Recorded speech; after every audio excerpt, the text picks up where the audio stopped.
right, HBCU football fans, family, friends, and foes. Welcome to another episode of the Black College Experience podcast. I am Derek Thomas, on one half of your Black College Experience team, and the Queen Bee of Black College Experience, the founder, the CEO, Keisha Kelly in Atlanta, Georgia. What's going on, Kels? Hi, everybody. It's been a great weekend for me in Black College sports as well. I hope it's been a great weekend for you and everybody that's listening. And at HBCU world, everybody that's listening to Black College Experience, we hope that it has been a great weekend for you. You can always call in here at 719-373-6861. That PIN number is 49170. Of course, we have a great lineup of things that we're going to talk about today.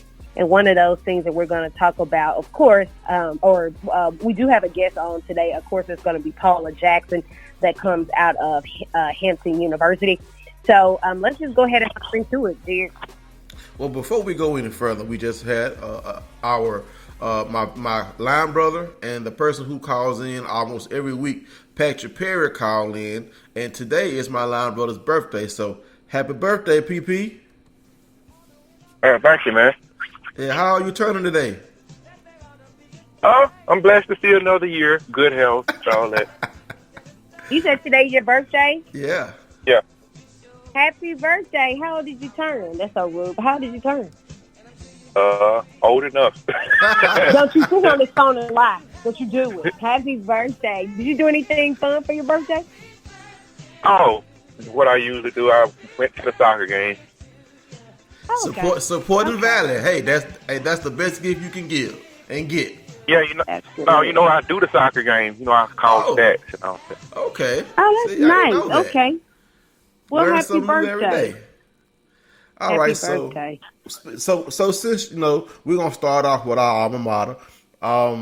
We played against Arkansas Pine Bluff this past weekend, and PP. I mean, even though we have won one game early in the season, we were in a lot of games, but the frustration seems to be mounting with Valley fans. We lost to Arkansas Pine Bluff 38-6, and even though Arkansas Pine Bluff is a better team than they usually were, Valley fans were expecting a more competitive game. I know I was. So we lost the game 30-6. So talk about, what do you think about this game, PP, so we can move forward? I think it's the frustration that's setting in with the fans, and you can kind of see it setting in with the players. All I would say is that I think you can see the best players are not on the field. I mean, I'm just going to say it like that. I think the fans can see it. All of us that went to the game can see it, and all that.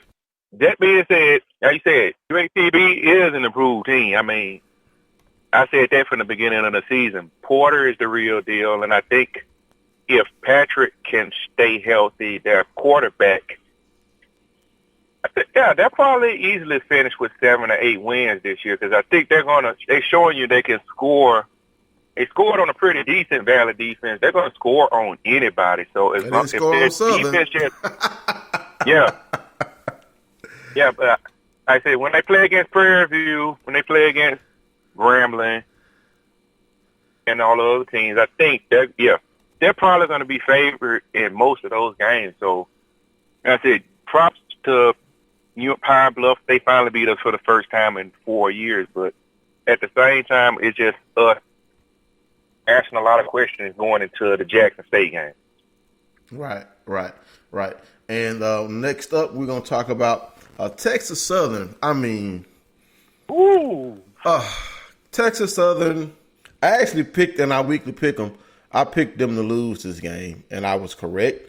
They lost 23-20 to Missouri S&T, and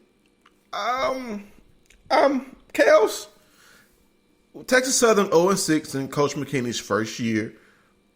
Missouri S&T is not a bad team. They were 5-1, but still, they are a lower division squad. What do you think about this game, Kels?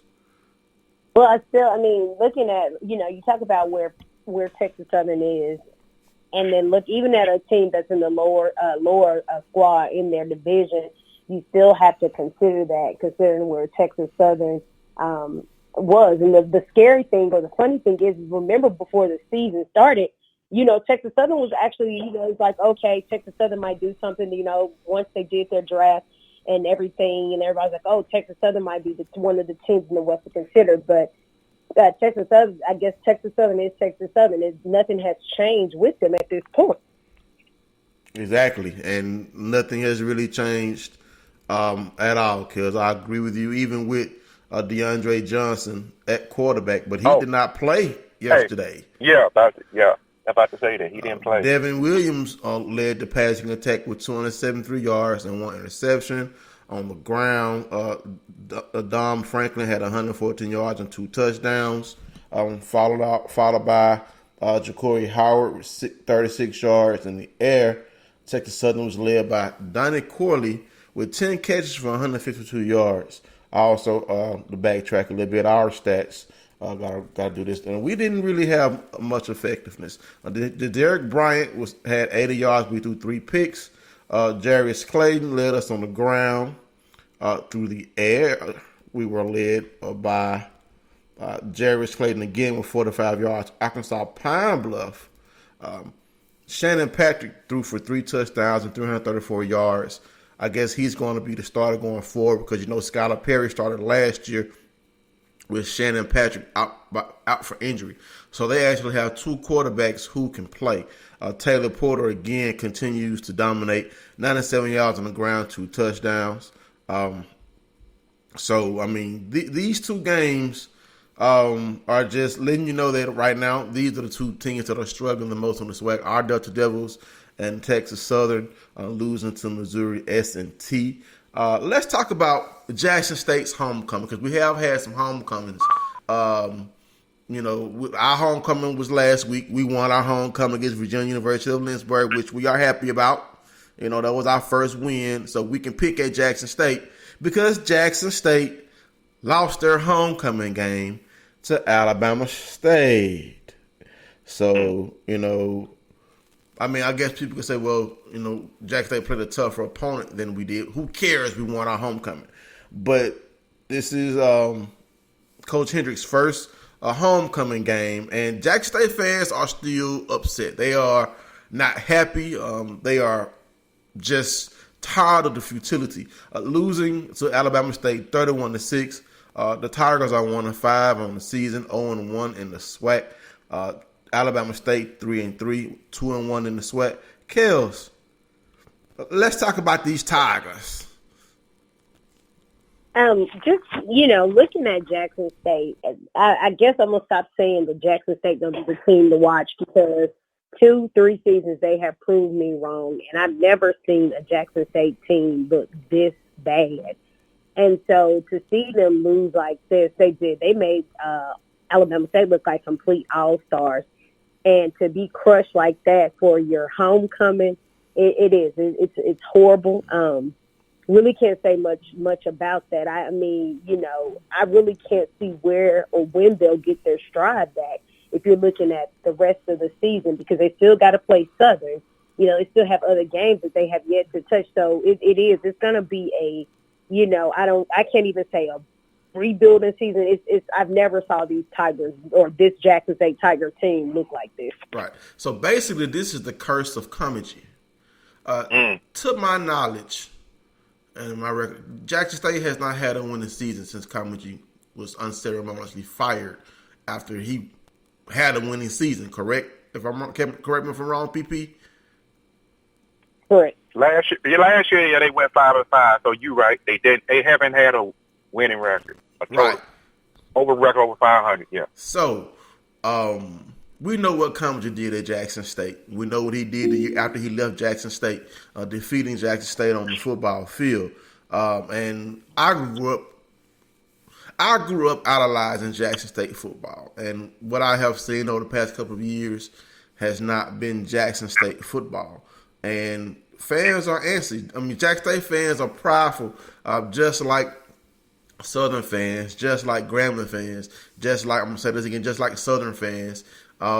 So I know the Tigers expected more out of Coach Hendricks after last year's, I guess, reemergence as far as almost clinching a SWAC East spot with all the hype behind all the players coming back. The four-star transfer from Florida has not been able to wrest that job away from Derek Ponder. To run down the stats for the Tigers, Derek Ponder threw for 164 yards, 2 touchdowns. Jalen Jones, the four-star, only threw for 20 yards and 1 interception on the ground. The Tigers were led by Tyson Alexander with 57 yards through the air. Daniel Correa, my good buddy, had 4 catches for 48 yards for Alabama State. PP, Jet Even. Yeah. Is that our former quarterback? Yeah, I told y'all he's a grad transfer. I told everybody that if he started, they were going to win. So we couldn't get a victory over Jackson State at Valley. He transfers to Alabama State and gets a victory. Grad transfer. A grad transfers to Alabama State and gets the victory over Jackson State, spoiling their homecoming. Yes, ma'am. Ezra Gray, 69 yards on the ground. Ja'Cory Merritt, 69 yards through the ground. And also Jahad Booker, 106 yards on the ground and 1 touchdown. Now, we do have a guest. So, Keisha Kelly, go ahead and introduce our guest. Okay. So, of course, it is my alumna straight out of Southern University. We have had her on before. This is the Assistant Director of Athletics and Senior Woman Administrator at Hampton University. She's also the owner and consultant of Sports in Focus Incorporated, and she has worked at numerous HBCUs to include, but are not limited to, of course, Alabama State, Mississippi Valley, Savannah State, Lincoln University, Clark Atlanta, and the list goes on. She is a Southern University Lab High School graduate, and of course, she is a Southern University graduate. Last time she was on, she was Paula Jackson. Now that she returned, she's Dr. Paula Jackson. So we want to go ahead and welcome Dr. Paula Jackson to the show. Thank you so much. How are you? Welcome. Fine. How are you? I'm doing well. I'm laughing at that intro. See how you I'm really not that old. I just started very, very young. Congratulations on earning your doctorate, Paula. Dr. Jackson. Thank you. Thank you so much. And congrats to Keisha. Yes. Thank you. Getting her master's. Thank you.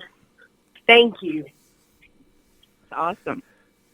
So how things in the wonderful world of Hampton athletics? Things are great, busy as always at our home by the sea. We've got a lot going on. I'm traveling now. I was in Charlotte yesterday. I'm in Indianapolis today. So we just, really keeping things moving, and we're getting ready to start our women's triathlon program in probably about a month or so. So we're keeping busy. Yes, indeed. Now, over the weekend, you did play against Garner Webb, and your Pirates fought valiantly but failed to Garner Webb 35-27. So let's just talk about what the football team is. What do you think about? I'm not sure what happened yesterday. Oh, okay. Well, Hampton, y'all are doing well. You have a good quarterback in DeAndre Francois. And I wish y'all had him for 2 years. I think if you guys had him for 2 years, he would definitely help lead that football team to a better record in the Big South. But you guys have been doing very well in football and in sports as a whole, adding athletic programs, continuing to blaze trails, and leading HBCUs as far as that goes. So let's talk about that triathlon program. Yeah, that's been, that was one of my babies. I actually wrote a grant to start that program, and we're excited to be the first HBCU to get it. So we recently hired our coach finally, because I was kind of doing everything with that. But it gave me an opportunity to really learn about the sport. And it's a lot. It's a lot that goes into it. When we started soccer and lacrosse, we had club teams on campus. So it was a little bit easier for us because we kind of just transferred from one side of the street to the other, and just upgraded a little bit. With this one, with Women's Triathlon, we're starting from scratch. So we had to do everything from, recruiting, from, first of all, getting people to understand the program. But what I did find out is that there are a lot of Black triathlon clubs. There's a big one in the D.C. area. There's also a big one in Chicago. So they've been very supportive and helping us a lot with, giving us contacts and stuff. And I'm sure as the program grows, we'll be able to get recruits from those programs because they're youth programs. As a matter of fact, we're going to try and host an event on our campus, maybe in the spring or the summer, to introduce Hampton to some of those people that are in those programs.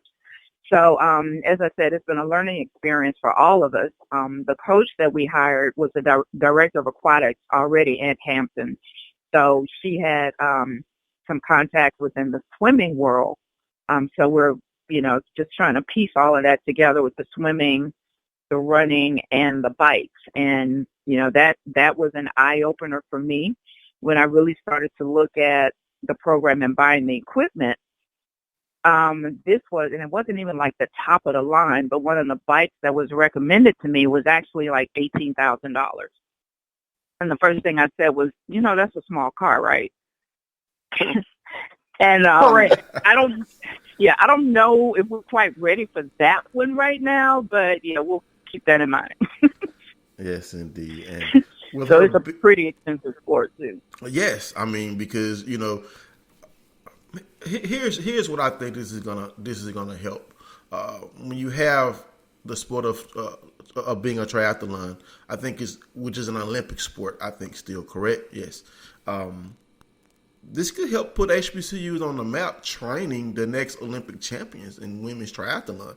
I think that's awesome, and for Hampton to be the first HBCU to do so, I think that's awesome. Now, with her having a background in aquatics, do you think you may be adding a swim team as well? We have not had conversations about that, but hey, you never know. It's Hampton, you never know. Yes, I mean, because right now Howard has a swim team, and with Dr. Jensen's expertise in swimming, and also helping train triathletes. I mean, Hampton. I mean, you guys are just y'all are full of surprises. I mean, before I got on the show, I knew about Hampton, but I didn't really follow much about the program because I just mostly paid attention to SWAC. But being on Black College Experiences really opened my eyes to other HBCU programs, not just looking at the scores, but actually following them, paying attention to how they grow, paying attention to the sports that they offer. And even though a sport like triathlon is not,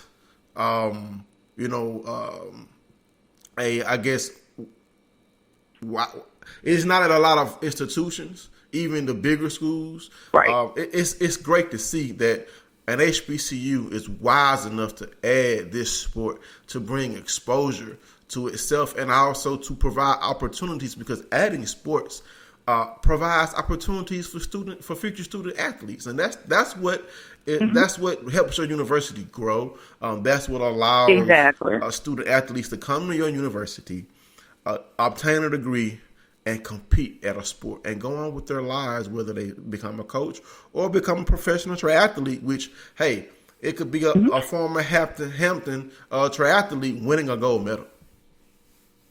This is true, and actually, the top female African-American triathlete lives in Newport News. And she's been a great, her name is Sika Harris. She's been a great resource for us.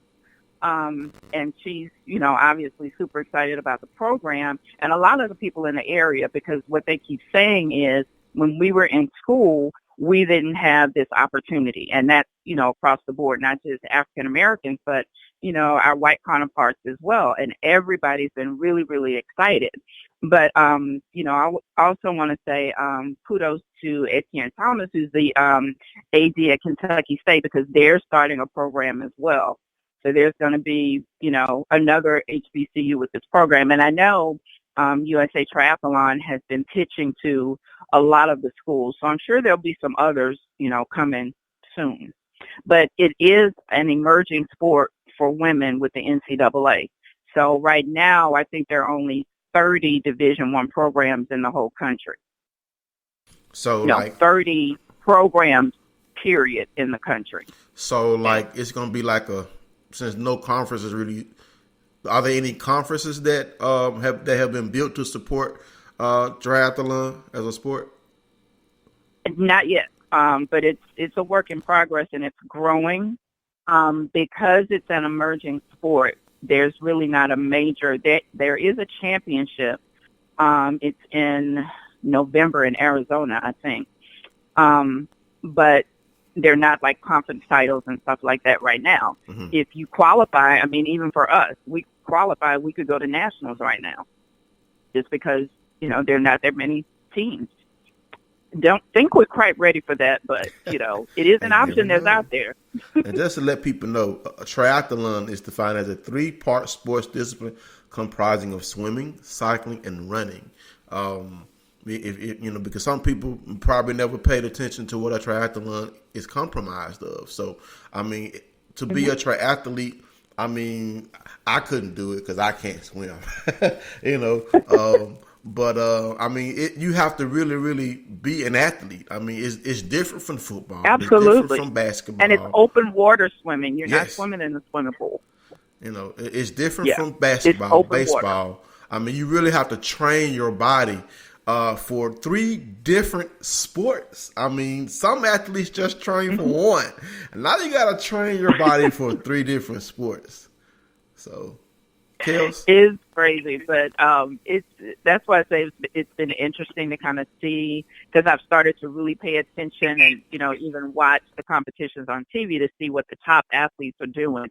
And, like you said, you have to be good at 3 sports, and it's amazing to watch them.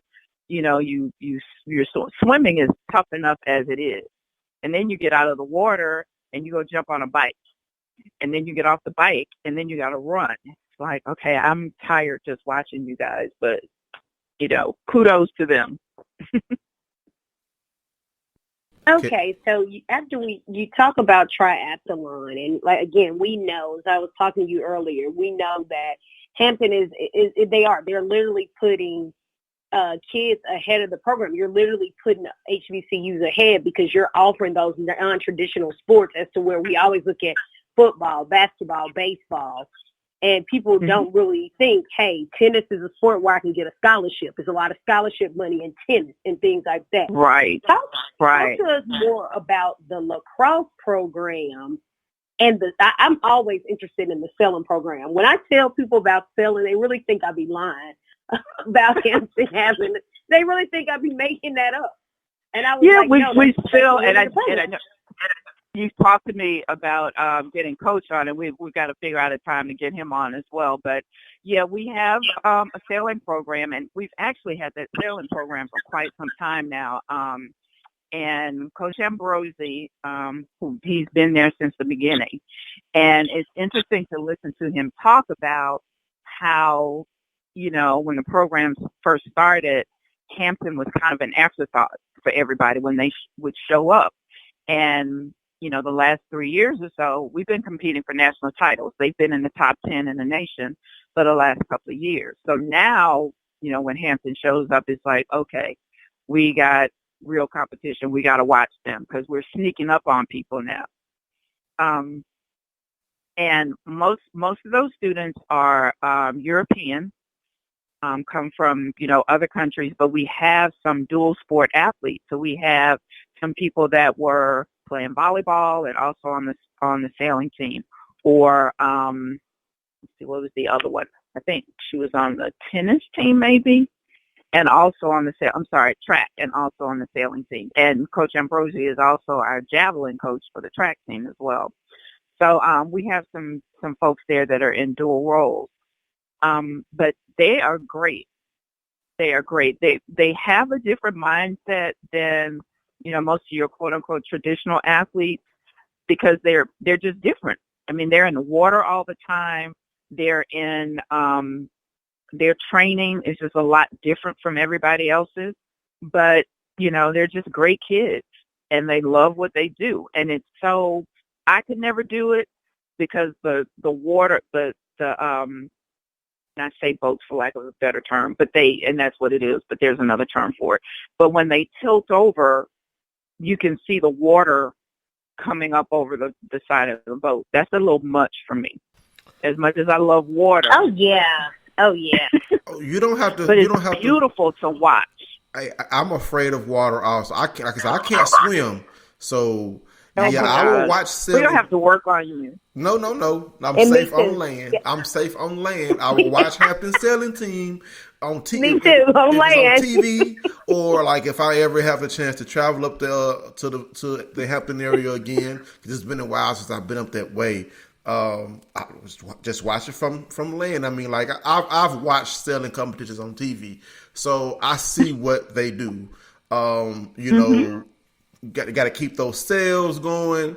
I mean, because you really have to know. I can't think of the name of the term right now, but you really have to be able to see how the wind is going to blow and how to adjust your sail. I mean, right. Mm-hmm. And it's really a team sport. Yeah, when you think about it, it's really a team sport. Everybody has to be, coordinated and working as one single unit. The slightest little thing and you tip over and, game over. But just looking at them, it is just absolutely beautiful. It just looks like they're just gliding across the water. Yeah, no, Yeah, I'll stick to the trick now. No, thank you. Thank you, Hampton, for doing that for us. But we're going to let y'all do the trailblazers. You should come up and watch. I'll be up there somewhere underwater, submerged, out there panicking. No, thank you. They'd be like, no, Keisha, this is not your sport. Now, what about the lacrosse team? What about the lacrosse? What is lacrosse doing? Well, lacrosse, we've just got a new coach. Our lacrosse coach that actually started our program retired last summer. So we got a new coach that's coming in. He's already here. He's been probably on campus about 2 months now, Rashad DeVoe. And he's just bringing just like a new air to the program. Coach Carter was absolutely great. He was the coach of the club team that we had. So he transitioned over and got our, Division I program started. So, we thank him a lot for everything he did for the program, and got us in a good place for Coach DeVoe to take over.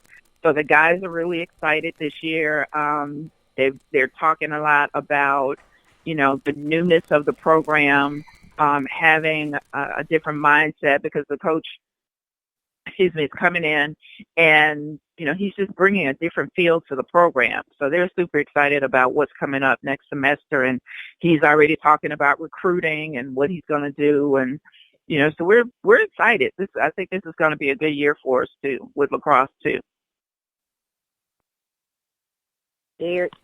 Well, and of course, this is fall sports, but I want to talk about the spring sport, because there's a young lady you have on campus that I've been watching. I watched her when she played baseball, and I've just been paying attention to her ever since it was announced that she was going to Hampton. I've just been so excited.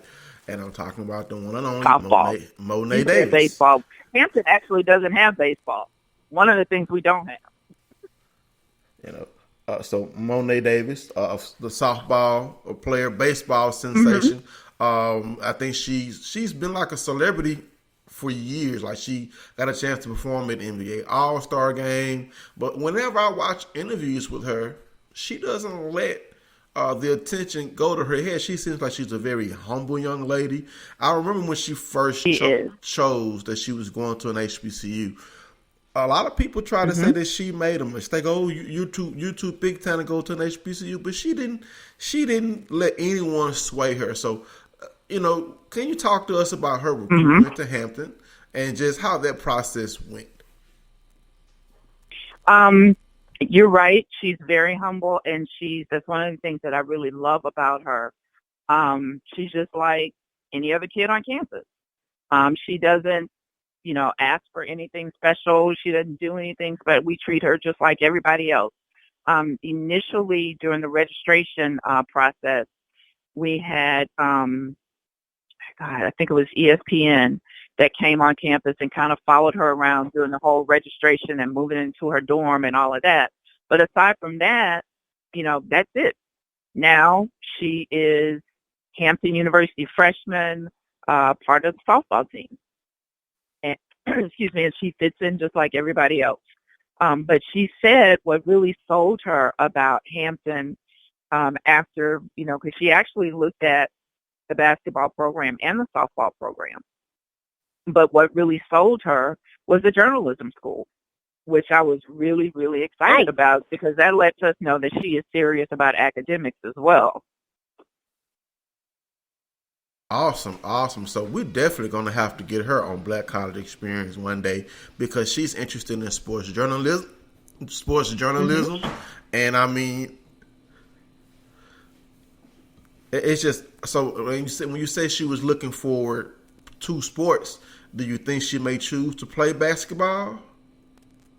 I don't think so. I think she's just going to stick with softball, and those two seasons overlap, so that would be hard to do anyway. Right. And both of our coaches for those sports are pretty demanding coaches, so I don't see that happening, and I don't think that's her thought process anyway. But yes, she's actually, because we have students that broadcast some of our games on campus. So she's done a couple of our softball games and a couple of the soccer games as well. We have a rotation with some of the students on campus. So she's been a part of a couple of those. So she's actually starting to get in, quote unquote, some reps on campus for her journalism hours. Awesome. I know she's just going to be so great and fabulous. I can't wait to see how she performs on the softball diamond. And it's just, even someone with her profile, it's great for someone with her profile to choose HBCUs, because, as you know, lately we've been taking a hit with some of our higher profile athletes, with Howard losing Kaylin Newton and other issues, and other players just choosing to transfer away. But having someone like Monet Davis, and of course with the article coming out that says that the top athletes should leave PWIs to come to HBCUs, and with Monet Davis being a top athlete and also a celebrity athlete for her choosing an HBCU, that should put other top athletes and athletes with exposure and athletes with clout on notice that you don't have to go to a Power 5 or a Group of 5 school. Right. I've always said, if you're good, they will find you. And, I always, have that conversation. And I think about people like, Doug Williams, Aeneas Williams. And of course, all these are football players. But my point is, if you are good wherever you are, they will find you. So, when people say, well, you need to go here so you can get exposure, your numbers will expose you. Absolutely. That's Keisha's they mantra. Will find you. Mm-hmm. It is. I live by it. If they want you, they will find you. They will find you. I don't care if you're hiding under a rock. You can be 9,000 miles away. They will find you. If the numbers are there, they will find you. Because, they're looking for talent, and talent is everywhere. And as long as you're being productive, and as long as you are taking care of your business outside of athletics, they'll find you. And then all you have to do is produce. Yes, indeed. Now, I have a question. This is kind of off the record. Now, last year, or was it last year, this year, I think, Hampton played against my Delta Devils. When are we going to see Hampton play against Southern? I mean, I know I'm putting you on the spot there with that being both of your schools, because a couple of weeks ago we had on Danielle Douglas Ferguson, the senior woman administrator for Alcorn University, and she's also a Valley graduate. And that week Alcorn was playing against our Delta Devils. So, she was like, "Oh, I work for Alcorn, but my heart still bleeds Delta Devil." So when I heard that was going, I want to jump for joy. But what do you think that would be? Is that something you would like to try and push? I would love to. I have loved to. I would love to, and I have made phone calls, and folks answer my phone calls, and we can get it together. I'm open. We might have to start that campaign. We had to get Black College. Start that campaign. Yeah, get because Keisha, when she starts talking, she's gonna gather. I'm gonna toot your horn, Keisha. Because whenever I see your live, and you be like, I'm gonna ask you, even if you don't want me to ask you. So that's fine. I mean, I think it would be awesome. And as I said, I've had conversations. We just have to keep those conversations going and see if we can work something out. But we're definitely open to it. Yes, indeed. So, Kels, anything else for Paula?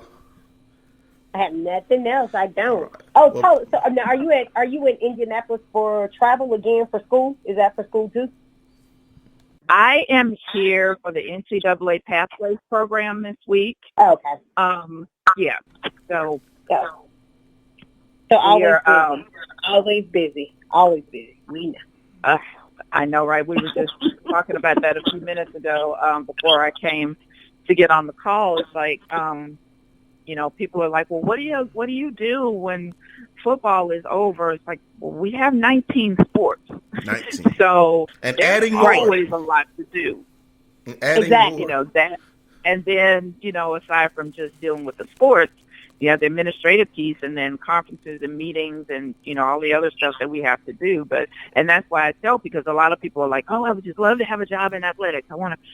It's not a job. You have to have a passion for this, because it's a lifestyle. It is, and that's what people don't understand. It's not a I do it when I want to do it. I do it when I feel like doing it. It's the thing that wakes you up in the morning. It's the thing that you go to sleep to at night, and it's the thing that you do all during the day. You have to love what you do, and it's not glamorous. People see the end result, but they don't see the work that goes into getting right. Hey. They show up at the games like, okay, yeah, everybody just showed up and everything was already in place. No, I'm a prime example. I'm a prime example because I'm still a baby in working in sports, and my background, I'm a professional IT guy. That's what I do for a living. So getting in sports has been something that, I knew it was going to be work, but just the amount of, here's the thing. If you want to really see, watching those young ladies and students and men work for Southern Saturday, that lets you know that people, when you just show up, man, an event has to be planned or it has to be coordinated. So it is passion that goes into it, and a lot of it, it's not glamorous. Yes, the head coach position is glamorous, but a lot of behind the scenes isn't. So be prepared if you want to. I don't know if that's glamorous all the time. When you're not winning, definitely isn't glamorous. That's a lot of pressure. I feel like I got a coach. We got a coach from the coaches box, and we not coaches. It's a lot of pressure on your head to be the head coach too, and then the position coaches too. Because if one thing goes wrong, it's your fault. If everything goes wrong, right, it's your fault. If it's wrong, it's your fault. So I think it's a lot of pressure. But people, like I said, people just don't see the end result. And the funny thing is that I started in arena football, so I saw some good, some bad, and some ugly with all of these things. And the only thing people see is the end result, the sidelines. You get to all this stuff, and I was like, y'all don't know how much work goes into the long nights, the long days, the hurting feet, the hungry. It's a lot to it. It's a lot of work on game day. Jesus. Exactly. It's like just a snapshot of this weekend. I drove to Charlotte on Friday. I drove back yesterday. I got home probably about 1 o'clock this morning, and I'm on a flight, this morning headed to Indianapolis. I'll be here all week, and then I'll get home about midnight next Friday. And folks are like, oh, you get to travel all the time. but it's not vacation travel. Exactly. It's work travel. It's still work, and it's meetings, and, game day, you're up and rolling first thing in the morning.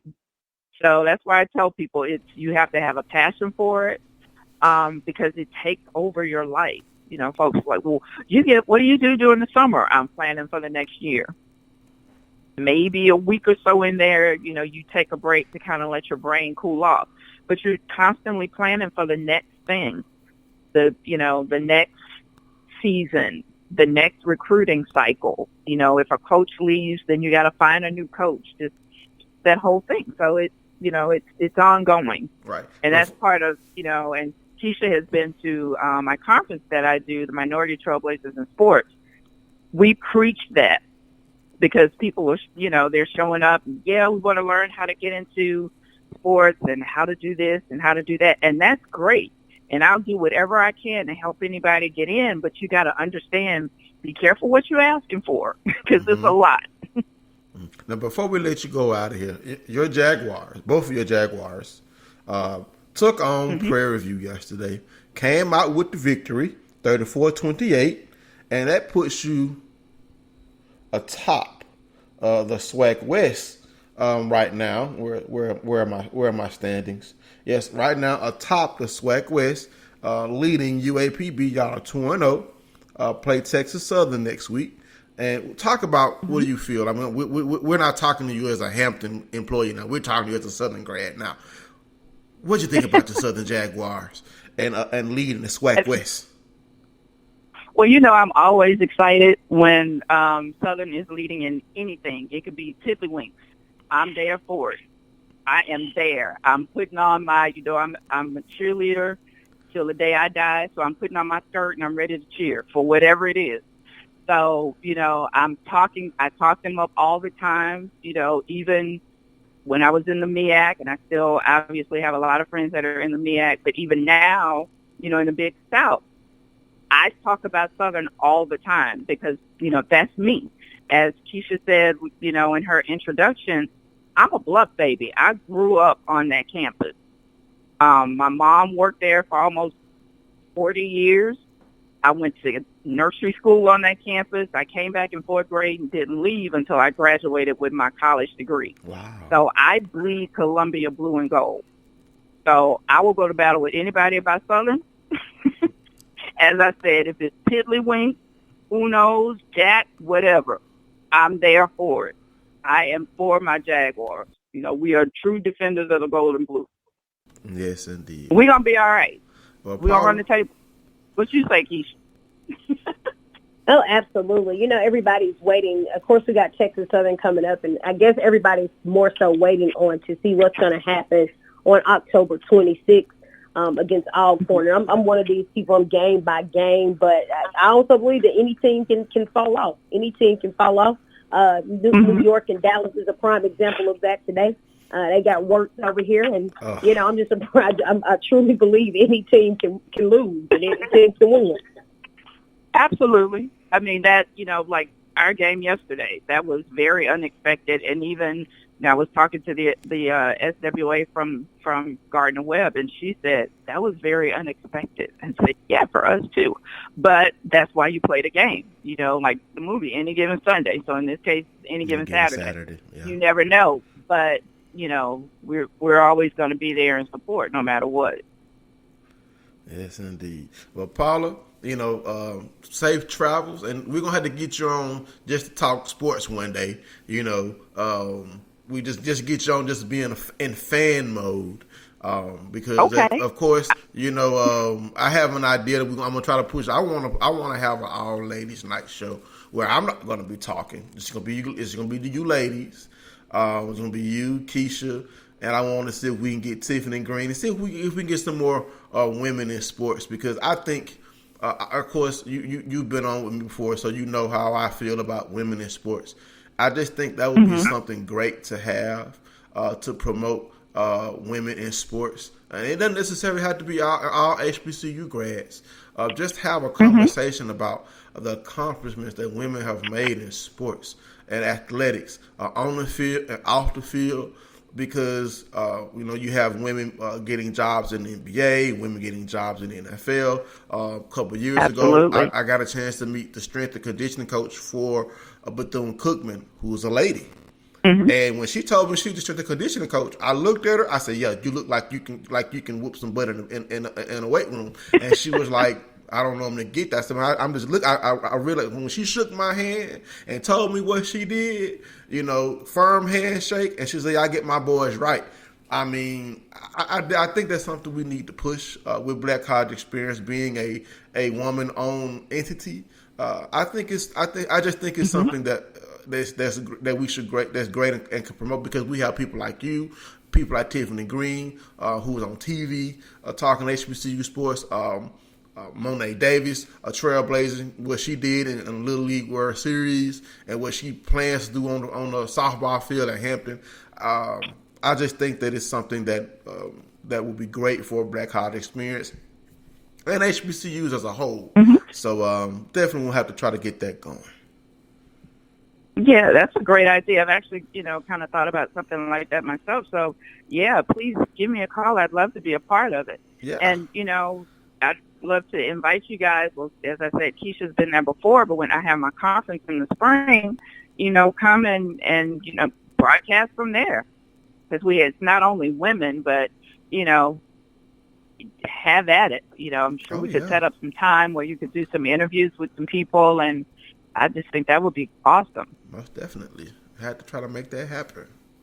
All right, we're going to let you go and go get you some rest. I know you're a weary traveler. A little bit, yeah. It has been a blast. I love coming on and talking with you all. It's always good to chat it up. Yes, indeed. And thank you so much.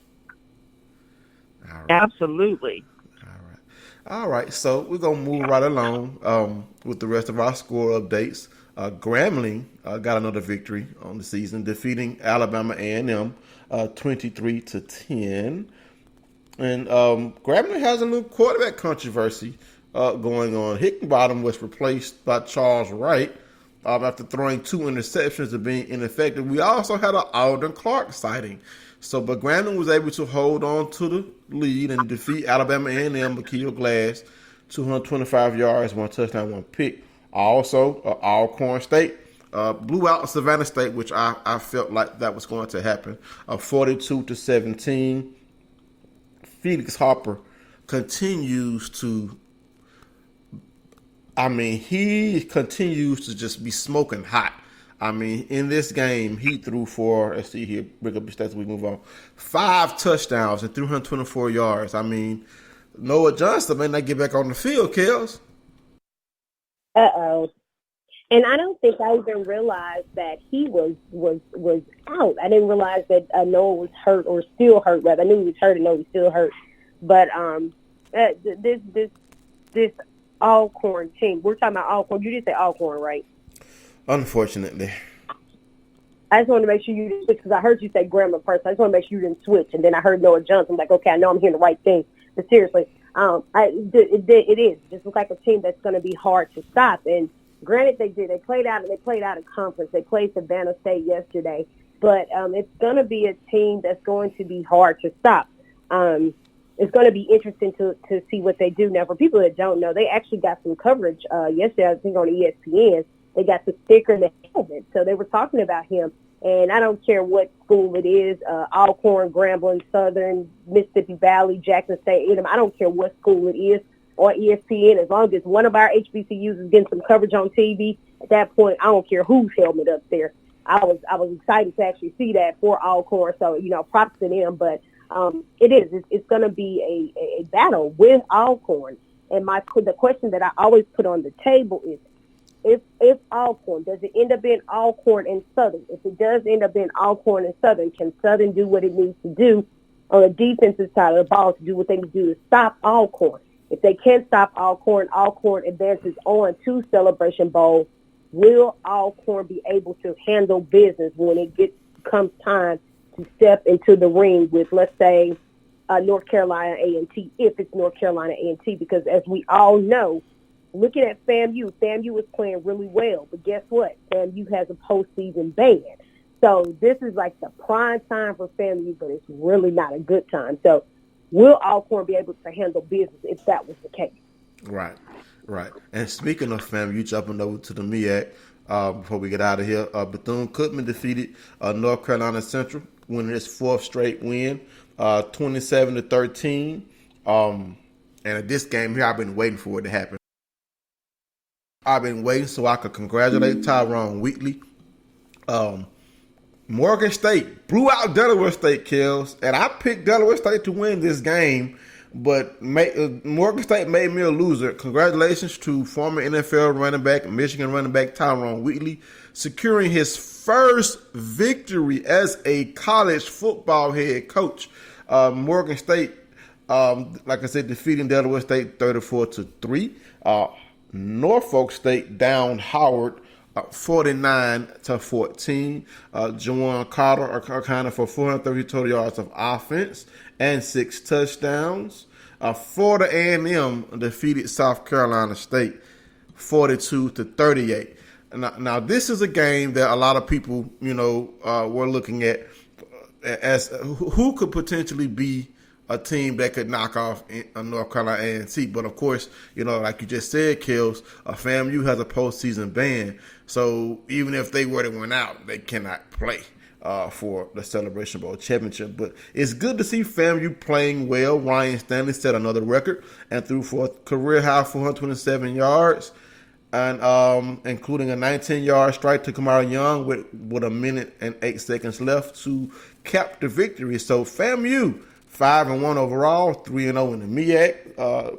South Carolina State, falls. So to 3-2, 1-1. And let's see who else we got left in the MEAC. I think that's all in the MEAC. So because North Carolina A&T was not so fast. Howard University and Norfolk State. Let's go back there. You want to go back to that game? Okay. Let's go back to it. Because that homecoming for Howard wasn't pretty. They got wore out. Oh, boy. They got tore out the frame. I was trying to skip over that because it was homecoming. 49-21. They got wore out for their homecoming in D.C. It was a bad thing. And I knew Norfolk. I picked Norfolk. I didn't want to say to win, but I didn't realize it was going to be this bad. 49-21. Yeah, I mean, I was trying to skip past it. I recapped the game, but I didn't want to put Howard on the spot. But, hey, that's what we do. Yeah, I mean, it wasn't a pretty game, of course, without Kaylin Newton. This was the second game without Kaylin Newton, or third? I think it's second. Second, okay. So, I mean, it has to be second, Howard's still putting up a fight. I mean, they're trying to, get their program back on track, of course, with losing 4 players. I mean, anytime you lose 4 talented players, it's going to impact the depth of your team. You don't want to lose like this for homecoming. I mean, the Spartan defense helped Norfolk put away from a 28-21 halftime advantage. The game was close.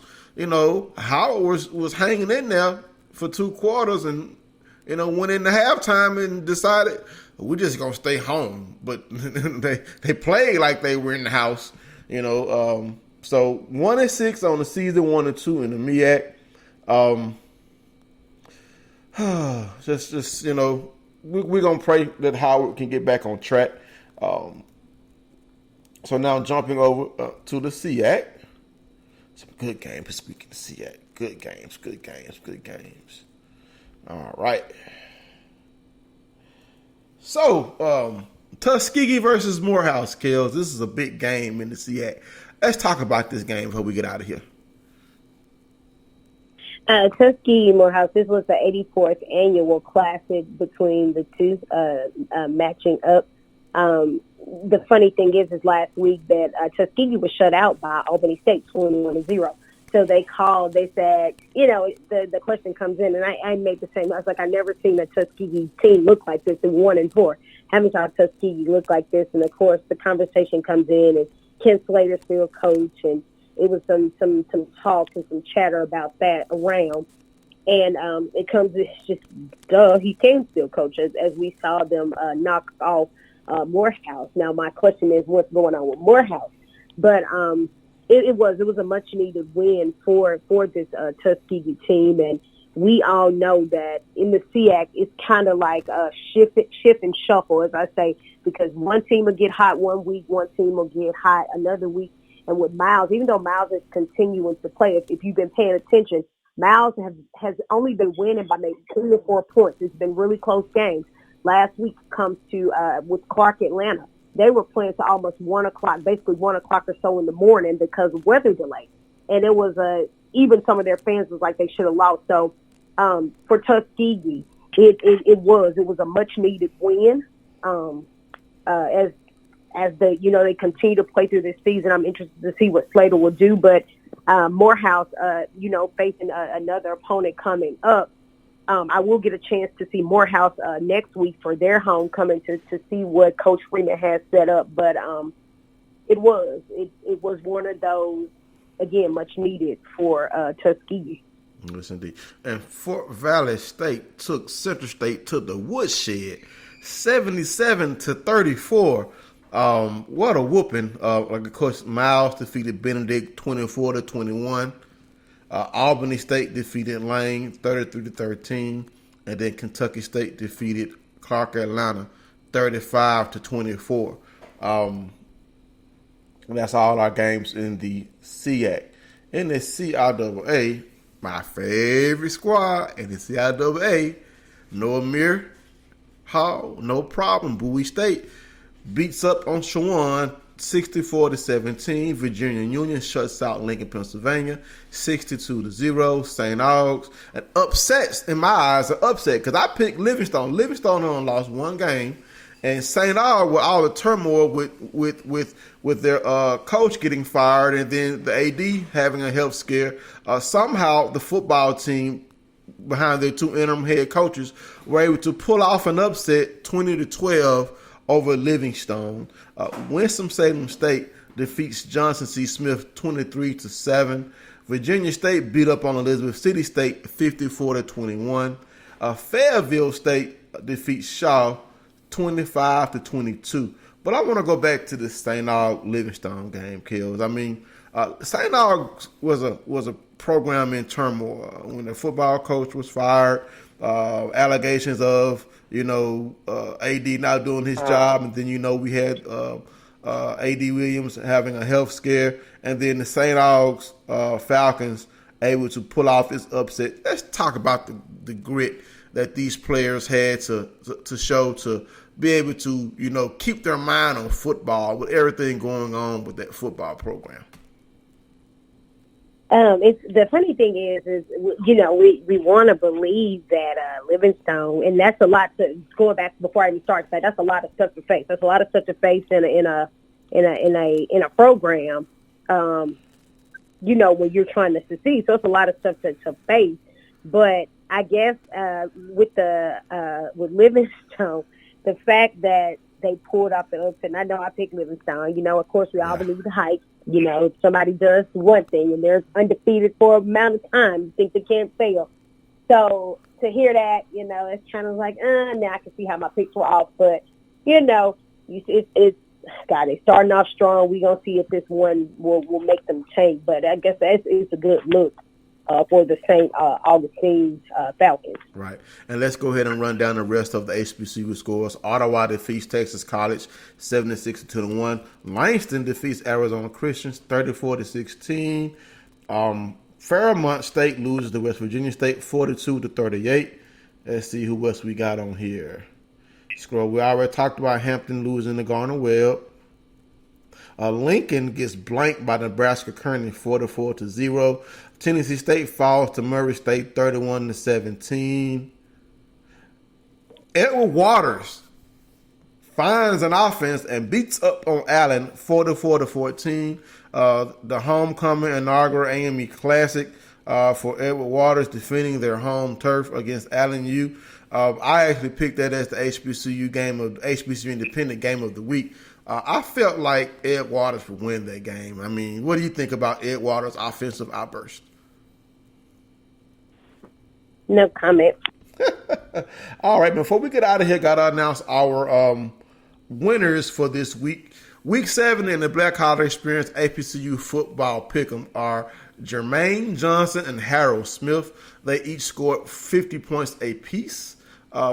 Previous winner Deontay White came in second with 47 points. So congratulations to Jermaine Johnson and Harold Smith. I will be reaching out to you to add you to my winners group. So at the end of the season, I can hold a raffle and give away some gift cards. So I want to thank everyone who's been playing and continuing to play the game. I will be playing next year as well.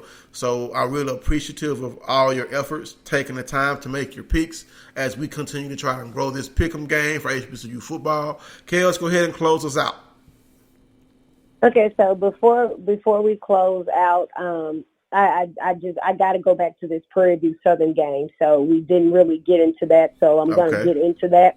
This Prairie View Southern game, we can't absolutely. I can't let this show close without even talking about this game. I know what you want to talk about too. Well, we talked about every other conference, but this game was one of the most important games of the weekend. So. It was. So to close out this 34-28, the West was riding on this. This was the battle of the West and the West, and Southern closed it out 34-28. It was. I can't lie. Quarterback Morton from Prairie View, to me, is just one of his own. I can see why his quarterback rating is so high. Explosive, very great quarterback. Dwayne Tucker, despite the trash talking that he did, still great at what he does. He's going to be all right. But I got to say, before you hop on social media, you got to make sure you're going to win a game before you start talking noise. Yeah. It just did not end well for them, but they did. They played a pretty good game. I haven't saw too many teams convert fourth downs to first downs that many times. I mean, he goes long. It's just a really good thing. But to close out, I want to ask you. Speaking of that play, are you talking about the fourth down play when he ran for that long touchdown? It probably was. It was a couple of times that he did that. So I can't. It probably was the very last time. So it probably was. It probably was when they went for the last one. I think it was a touchdown because maybe going twice. So it probably was that second time. But I kept saying he's gonna go long. He's gonna go long, and it was just nerve wracking watching that. But he is again. I can't take anything from him. The trash talking is all fun, but I couldn't take anything from him. To hold last year, Dwayne Tucker 17 yards, to match them to hold him to 50 yards this year says a lot about what our defense did as a team. Truth. But Coach Washington. Closing out, I got a chance on yesterday to actually present.